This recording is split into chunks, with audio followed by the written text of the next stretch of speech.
So we see a lot of businesses and a lot of different business owners. The level of preparedness for succession varies dramatically across those. Some think about it for years, others it seems to sneak up on them and they get to a certain age and all of a sudden they just want to retire.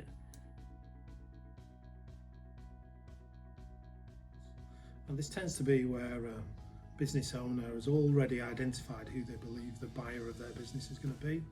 They're usually a larger organisation with the management team and structures in place to be able to acquire the business without a senior management team in the target.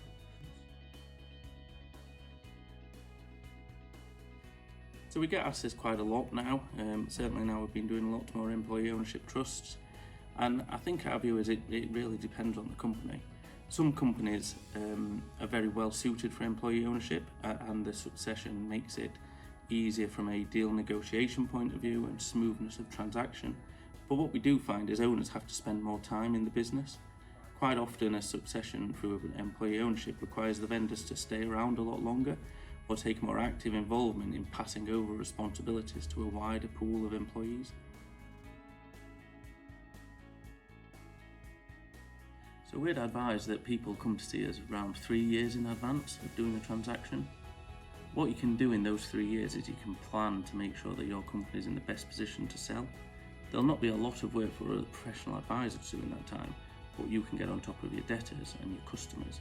You can make sure contracts are in place, but also you can do other things like look at your discretionary spending and improving your profitability or strengthening the management team.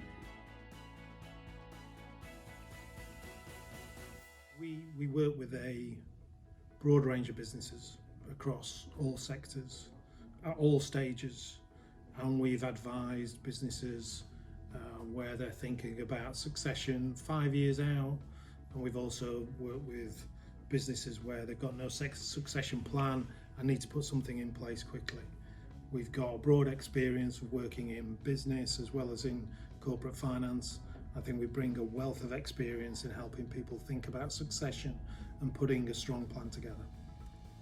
We also, as an SRA regulated business, we also are able to offer complete transactions whereby we can do the corporate finance work and then all our legal team can work on the corporate legal work, meaning that you don't have to have a number of advisors on your side fighting your corner and duplication of work that comes with that.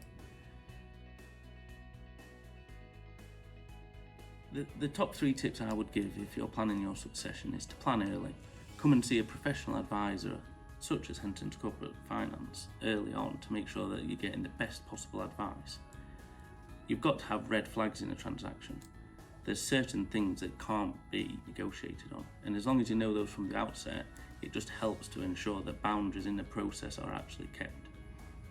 And then I just think that the last bit is to make sure that you're thinking who your preferred exit partner is.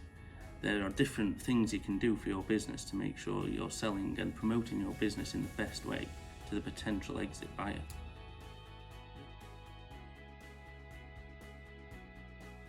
Clearly the changes to business asset disposal relief in 2020 have had a significant impact. The reduction from 10 million to 1 million means that a sale of a business can now have a significant tax cost. And the fact that employee ownership is tax-free has certainly meant that employee ownership transactions have become part of business owners' considerations, but it's also become part of our playbook when we sit down with clients to consider their exit strategy.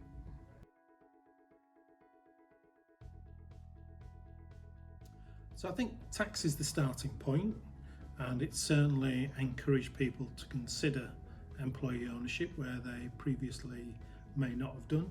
But I think there are lots of other positives that clients consider in terms of maintaining a culture, in terms of maintaining legacy, but also in terms of rewarding the staff that have helped them build a business.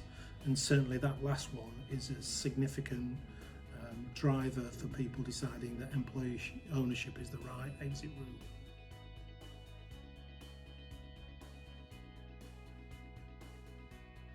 I think the most surprising thing that's come out of the employee ownership transactions that we've done is just the value of a smoother transition and succession process.